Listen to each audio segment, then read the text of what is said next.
Bonjour les frères, les sœurs, c'est le frère Jean. Ce matin, je suis en ligne avec vous dans le nom du Seigneur Jésus. Je voudrais partager avec vous un bref message de la part de Dieu dans l'évangile de Matthieu au chapitre 9 à partir du verset 18. Que Dieu vous bénisse. Tandis qu'il leur adressait ces paroles, voici un chef arriva, se prosterna devant lui et dit: Ma fille est morte il y a un instant, mais viens, impose-lui les mains et elle vivra. C'est seulement le verset 18, les frères. Un chef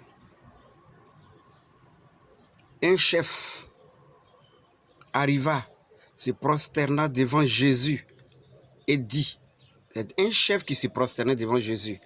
Il dit: Ma fille est morte il y a un instant.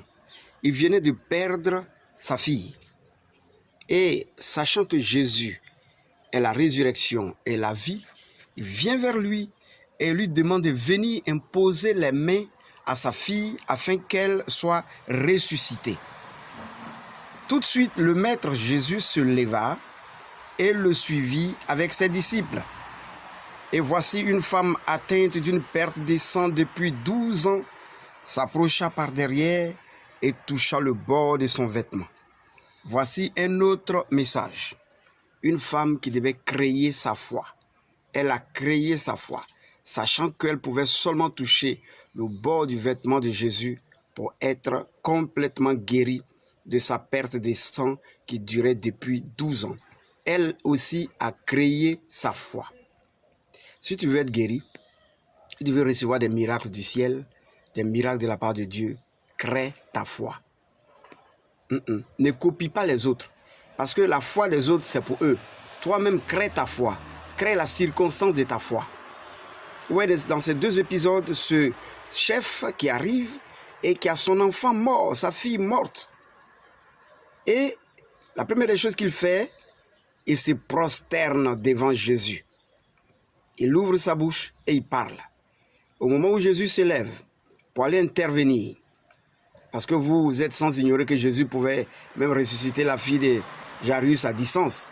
Mais il s'est levé et ses disciples vinrent avec lui.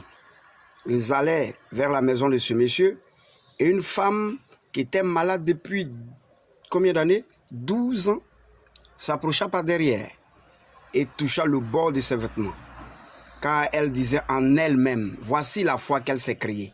Elle disait en elle-même, si je puis seulement toucher son vêtement, je serai guérie. Donc elle avait la conviction de sa guérison lorsqu'elle toucherait le bord du vêtement de Jésus. Jésus se retourna. Que Dieu vous bénisse. Je vais compléter ce message tout à l'heure. Soyez attentifs. Alléluia. Amen.